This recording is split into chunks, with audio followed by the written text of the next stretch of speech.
How's it going, everybody? Welcome back to 2A News Now. And I really do appreciate you taking your time tuning into today's video. With all the anti-gun laws that they have in New York, do they really need another one?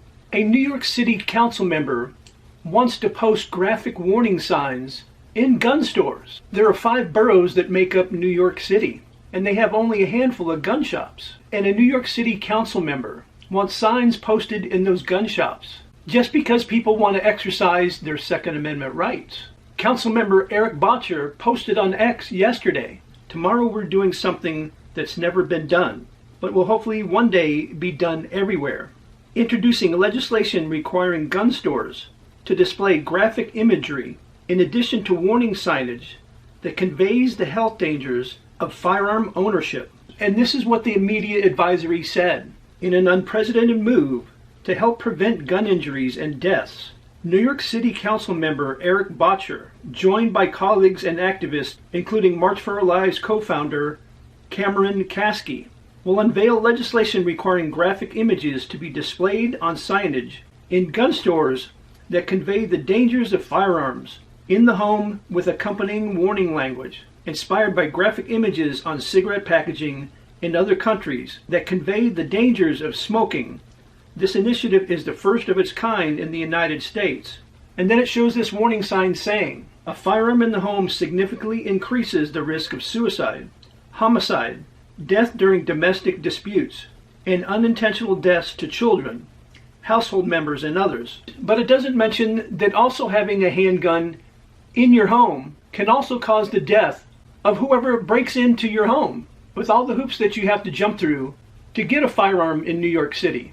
Who knew they actually still had gun shops? But there actually are a few of them that haven't gone out of business. This gun-hating piece of crap describes himself as a dedicated public servant, an activist that has devoted his life to progressive causes. But he also forgot to put a gun-hating piece of crap that likes to infringe on people's Second Amendment rights. So he talked about showing graphic images on these signs to be posted in gun shops, just like some countries do on cigarette packaging. But there's one difference between the two. Smoking cigarettes is not a constitutional right, but it is our right to keep and bear arms. They just want to post signs in gun shops to show people what bad things can happen if a firearm is left unattended. But in their signage, they don't want to show the benefit of owning a firearm. And really his goal with posting this signage inside these gun shops is to actually stop people from buying firearms. It's tough enough people have to go through all the ridiculous red tape and the high prices they have to pay to actually own a firearm in New York City.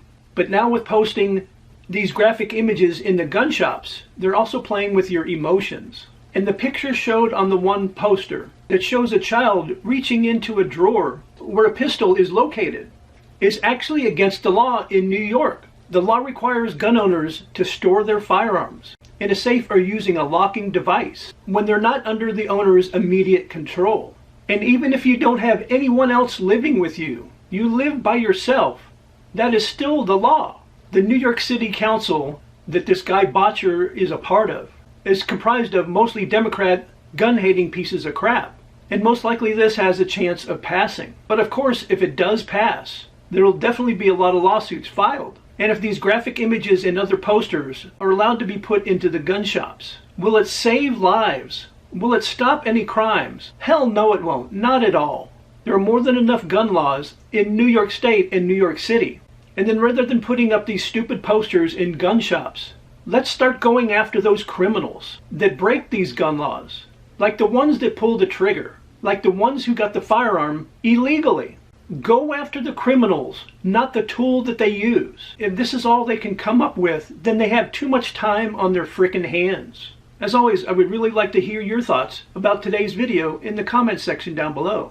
And if you enjoyed today's video, and you want to help the channel out and help it to continue to grow, all I ask for you to do is just take a few seconds of your time and like, share, and subscribe and hit those post notifications. I really would appreciate it. And I invite you to come back and watch my next video.